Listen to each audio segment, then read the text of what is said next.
Agora nós vamos direto para Gramado, no Rio Grande do Sul. Vamos saber como é que fica o tempo por lá neste fim de semana e ver como é que está o movimento na cidade depois de um ano difícil para os gaúchos. A gente conversa com o Vitor Costa ao vivo.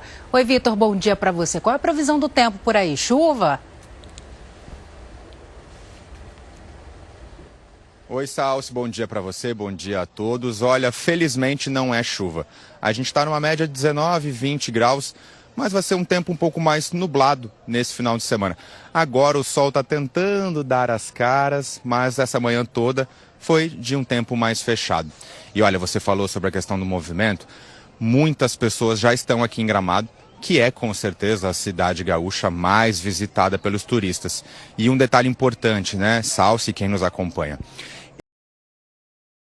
Mais movimento, depois das enchentes que enfrentamos em maio, que a Record mostrou, agora é essa retomada e tem um fator importante que é a reabertura parcial do aeroporto Salgado Filho em Porto Alegre, na capital, mas que muitos turistas que vêm do Nordeste, de São Paulo, também da região Centro-Oeste, acabam indo direto para o aeroporto, depois pegam um traslado e vêm aqui para Gramado.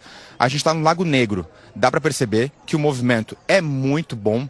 Desde cedo, as pessoas já chegaram para aproveitar esse visual, curtir, conhecer, dar uma volta aqui no espaço, no pedalinho.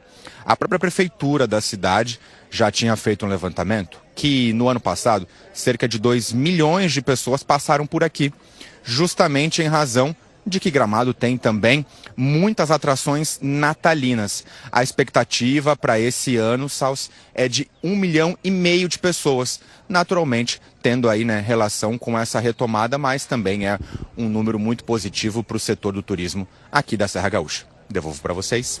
Vitor, para além de tudo aí que você mostrou pra gente, bonito, ó, que cenário instagramável, né? Que coisa linda, Gramado. É lindo, tem muita movimentação, como o Vitor falou agora nessa época de Natal, né? Maravilhoso. Não, é lindo e ó, vou te dizer, tem um festival de fondue ali, ó, é lugar para férias mesmo e o cenário tá bonito. Daqui a pouco eu vou convidar vocês para ficar com a gente até meio-dia, que a gente vai viajar, como você bem disse. Adoro. Sem sair daqui. Então você fica com a gente que a gente vai mostrar outros lugares do Brasil.